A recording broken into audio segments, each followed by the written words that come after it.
ഗോപാലൻ എന്തിനാണ് മുൻകൈയെടുത്ത് നമ്മുടെ കല്യാണം നടത്തിയെന്ന് ഇപ്പൊ എനിക്ക് മനസ്സിലായി.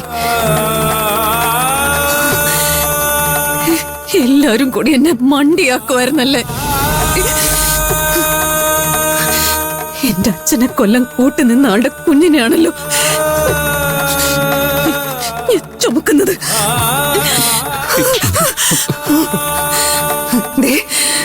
എന്നെ തൊട്ടുപോകരുത്. എനിക്ക് നിങ്ങളെ കാണുന്നത് തന്നെ അറപ്പാണ്. മഞ്ജു, മഞ്ജു, മഞ്ജു, ഞാൻ പറയുന്നൊന്ന് കേക്ക്. മഞ്ജു, മഞ്ജു, മഞ്ജു, മഞ്ജു, ഞാൻ പറയുന്നൊന്ന് കേക്ക്. മഞ്ജു, എനിക്കൊന്നും കേക്കണ്ട. ഞാൻ തിരിച്ച് സ്റ്റേഷനിലേക്ക് പോവാ. മഞ്ജു, വിടാൻ.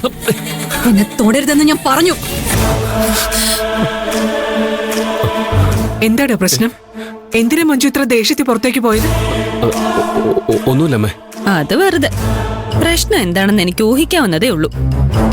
അമ്മയുടെ പിറന്നാളിന് ഗോപാൽജി വന്നത് മുതൽ മഞ്ജുവിന് ഗിരീടിനോട് നല്ല ദേഷ്യമുണ്ട്. അതങ്ങനെ മനസ്സിൽ കൂട്ടി വെച്ച് പെരുകി ഇന്ന് പൊട്ടിത്തെറിച്ചു കാണും. അല്ലേ ഗിരിയേട്ടാ? നിനക്ക് ഏഷണി കൂട്ടലല്ലാതെ വേറെ പണിയൊന്നുമില്ലേ?